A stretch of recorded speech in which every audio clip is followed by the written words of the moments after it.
Hi. இப்போ நாங்கள் எங்கே கிளம்பியிருக்கோம்னு பார்த்தீங்கன்னா, எங்கள் ஊர் பக்கத்தில் இருக்க ஒரு ஊரில் திருவிழா. அதனால் சரி அங்கே சாமிக்கு கல்யாணம் பண்ணுறாங்க அப்படின்னு சொல்லியிருந்தாங்க.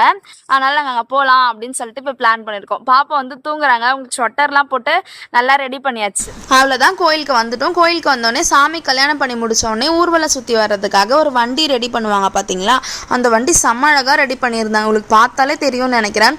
சுற்றி பாம்புலாம் வச்சு மேலெல்லாம் அழகாக சுற்றுற மாதிரி ஃபுல்லாக கலர் லைட்டிங்ஸோட வேறு லெவலில் ரெடி பண்ணி வச்சுருந்தாங்க. அது எல்லாத்தையும் நாங்கள் சுற்றி பார்த்துட்டு இருந்தோம். பாப்பாவும் அது வேறு லெவல் எக்ஸைட்மெண்ட்டோட பார்த்துட்டு இருந்தாங்க. ஃபஸ்ட் டைம் இந்த மாதிரி ரொம்ப கலர்ஃபுல்லாக பார்க்குறாங்களா, அதனால் எல்லாத்தையும் அழகாக ரசித்து பார்த்துட்டு இருந்தாங்க. அப்புறம் பார்த்து முடித்தோடனே கோயிலுக்குள்ளே போயிட்டோம். கோயிலுக்குள்ளே முருகர் வள்ளி தெய்வானைக்கு மட்டும் இல்லாமல் சிவன் பார்வதிக்கும் அழகாக அலங்காரம் பண்ணி வச்சுருந்தாங்க. உங்களுக்கு பார்த்தாலே தெரியும்னு நினைக்கிறேன். கையில் மாலையோட 3 சாமியை பார்க்குறதுக்கே ரொம்ப அழகாக இருந்துச்சு. நெக்ஸ்ட் கல்யாணம் பண்ணுறதுக்காக சீட்டிங்லாம் அரேஞ்ச் பண்ணியிருந்தாங்க. அங்கே போய் நாங்கள் உட்காந்துருந்தோம். கொஞ்ச நேரத்துலேயே சாமியும் ஸ்டேஜ்க்கு எடுத்துகிட்டு வச்சுட்டாங்க. பக்கத்தில் இருக்க ஒரு கோவிலேருந்து சீர் எடுத்துகிட்டு தான் இங்கே கல்யாணம் பண்ணுவாங்களாம். அதே மாதிரி பக்கத்தில் இருக்க கோவிலேருந்து சீரும் எடுத்துகிட்டு கல்யாணம் பண்ணுறதுக்கு எல்லாத்தையும் ரெடி பண்ணி வச்சுட்டு இருந்தாங்க.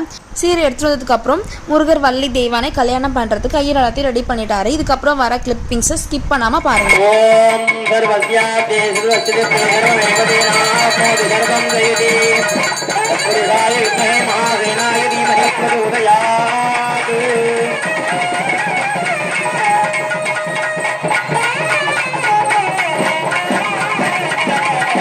முருகப்பெருமானுக்கு யஜ்ஞோபவீத தாரணம் என்று சொல்லக்கூடிய சூழல் போடும் வைபவமானது நடைபெற உள்ளது.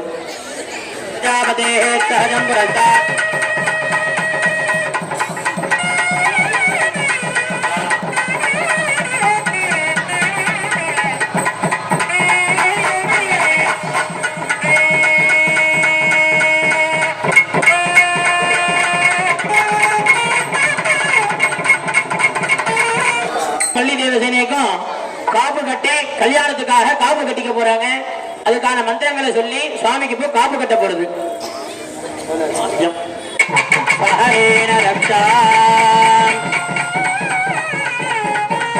ஊஞ்சல் ஆடுறதாக பாவிச்சு ஊஞ்சல் வாசிக்க போறாங்க.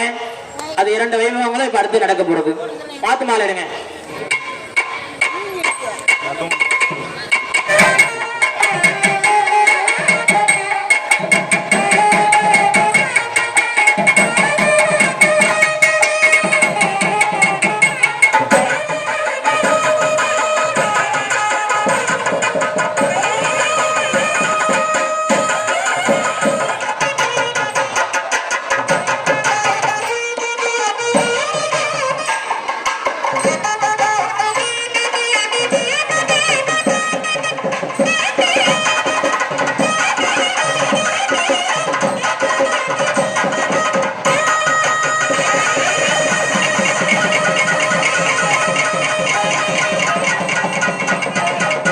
தாரணமானது அதன் பின்பாக நடைபெறும்.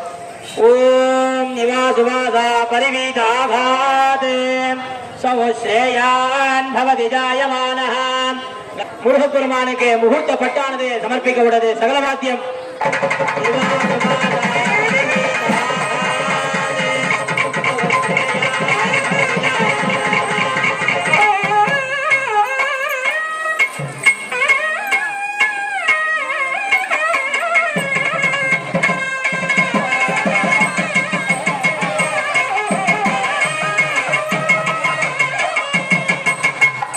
எல்லாரும் சொல்லுங்க சொல்லுங்க. மங்களே மங்களாதாரே மாங்கல்யே மங்களப்பிரதே மங்களார்த்தம் மங்களே ஸ்ரீ மாங்கல்யம் தேஹிமே சதா மாங்கல்யம் தேஹிமே சதா மாங்கல்யம் தேஹிமே சதா.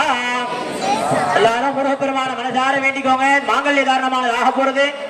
எல்லா விதமான சௌபாகியங்களையும் கொடுக்கணும். திருமண வரங்களை பரிபூர்ணமாக தரணும். முருகப்பெருமான மனசார பிரார்த்தனை பண்ணிக்கோங்க. மாங்கல்யதான் ஆகும்போது அரோஹரா அரோஹரான்னு மனசார சொல்லி முருகப்பெருமான தரிசனம் பண்ணுமாறு கேட்டுக்கிறேன். சகல வாத்தியம்.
கல்யாணத்தை வந்து பாதி தான் நான் பார்த்தேன், மீதி வந்து பாப்பா அழுதாங்கன்னு சொல்லிட்டு எங்க பாட்டி வீட்டுக்கு போயிட்டேன். அதனால அவங்க தூங்க வைக்கிறது அவங்க போயிட்டு இவர் மட்டும் போய் ஜாலியா சாப்பிட்டுலாம் வந்துக்கிறாரு. அவ்வளோதான், நல்லபடியாக சாமிக்கு கல்யாணம் நடந்து முடிஞ்சிருச்சு. இந்த மாதிரி வீடியோ உங்களுக்கு பிடிச்சிருச்சுன்னா மறக்காமல் எங்கள் சேனலை சப்ஸ்கிரைப் பண்ணி வச்சுக்கோங்க. நெக்ஸ்ட் நாங்கள் 2 பேரும் சேர்ந்து எந்த மாதிரி வீடியோ பண்ணால் நல்லாயிருக்கும் நீங்கள் நினைக்கிறீங்களோ அதை வந்து கீழே கமெண்ட் பாக்ஸில் சொல்லுங்கள், நாங்கள் கண்டிப்பாக பண்ணுறோம்.